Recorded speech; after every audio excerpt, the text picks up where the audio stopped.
আসসালামু আলাইকুম রহমতুল্লাহ। আবার চলে আসলাম সেই শুভেচ্ছা সুইটে, যার সুনাম যশোরে অলরেডি ছড়িয়ে পড়েছে।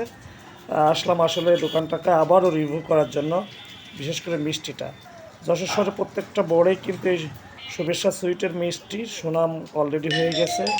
যশোরের অন্যান্য যে দোকানগুলো আছে তাদের চেয়েও অনেক সুন্দর মিষ্টি। আসলে মিষ্টি সুন্দর হবে না কেন? আসলে এরা নিজস্ব কারিগরি, নিজস্ব ফার্মের থেকে দুধ সংগ্রহ করেই নিজেদের কারিগরি যে ইয়েটা আছে, যে কারখানা আছে, সেখান থেকে মিষ্টিগুলো তৈরি করে এরা বাজারজাত করে নিজস্ব শোরুমে তারা তোলে। চলুন আমরা দেখে আসি ভিতরের মিষ্টিগুলো কী অবস্থা। তো আমরা শুরুতেই ঢুকে পড়লাম, ঢুকে আমরা মিষ্টির দোকানে ঢুকছি। আসলে অনেক অনেক সুন্দর মিষ্টি এখানে। বিশেষ করে এই যে বিভিন্ন নামের মিষ্টি এখানে রয়েছে, বিভিন্ন ধরনের দুধ মালাই, তারপরে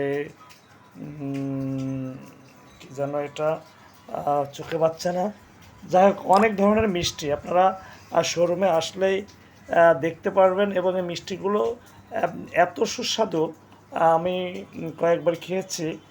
আসলে এত সুন্দর, যা না খেলে বিশ্বাস করার মতন না। মিষ্টিগুলো আমি একে একে দেখছিলাম, আর খুবই লবণীয়। আর সত্যি কথা বলতে, যে যশোরে যদি অথেন্টিক কোনো মিষ্টি যদি খেতে চান, তা আমার মনে হয় শুভেচ্ছা সুইটে আসলে আপনারা মিষ্টি পাবেন। এই যে কালো জাম দেখতে পাচ্ছি, সবগুলা মিষ্টি এত সুন্দর। আর এদের পরিবেশন, ডেকোরেশন আর সব মিলায় খুবই হাইজেনিক মুক্ত সব কিছু পরিবেশ। এখানে কোনো প্রকার বাইরের ধুলোবালি আসার কোনো সুযোগ নাই, মাছি পোকড়াও আসার কোনো সুযোগ নাই। এমনইভাবে তাদের এই ডেকোরেশনগুলো করা। প্রত্যেকটা মিষ্টি, আপনার সন্দেশ মিষ্টিগুলো এখানে দেখতে পাচ্ছেন, দামও কিন্তু রিজনেবল, একটু বেশি আমার মনে হয়। তারপরেও মানুষ 10 টাকা বেশি হলেও অরিজিনাল যে দুধের যে মিষ্টিগুলো সেটাই খাওয়ার চেষ্টা করে। এটাই হলো সবচেয়ে বড় এদের এই বৈশিষ্ট্য। আমরা দেখতে পাচ্ছি এখানে অনেক সুন্দর সুন্দর মিষ্টি। এটা কি যেন কী মিষ্টি বলা হয়, পাশে নাম লেখা আছে। আসলে অনেকগুলো মিষ্টি তো, এই জন্য নামের সাথে অনেক কিছু মেলানো সম্ভব না। আমরা দেখতে পাচ্ছি ফ্রিজে টক দই। এদের কিন্তু সবচেয়ে বড় বৈশিষ্ট্য হচ্ছে এদের টক দই। টক দই যেমন স্বাস্থ্যের জন্য উপকার, খেতেও মানে খুবই সুস্বাদু। আর যশোরে ম্যাক্সিমাম লোকজনই এখন যেন টক দইয়ের প্রতি আলাদা একটা রুচি চলে আসছে। আর এই যে সাদা তো পন্সের মিষ্টি, এছাড়া এদের কিন্তু বিভিন্ন চিড়ামুড়ি, ভাজা, চানাচুর এখানে তারা আলাদাভাবে সংগ্রহ করে রাখে কাস্টমারের চাহিদা অনুযায়ী।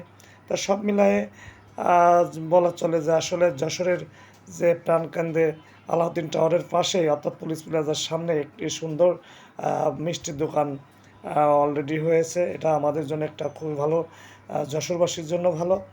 আর এদের বৈশিষ্ট্য হলো যে প্যাকেটের ওজন ব্যতীতই কিন্তু মিষ্টি এখানে ওজন করা হয়। ওখানে কিন্তু ওরা লিখেই দিয়েছে, এটা একটা ভালো দিক। তা আপনারা যারা যশোরের মধ্যে আছেন বা যারা দূর দূরান্ত থেকে আসবেন, যদি কোনো বাসায়, আত্মীয় বাসায় যদি মিষ্টি লাগে, তাহলে আমার মনে হয় এই শুভেচ্ছা সুইট থেকে মিষ্টি নিতে পারবেন।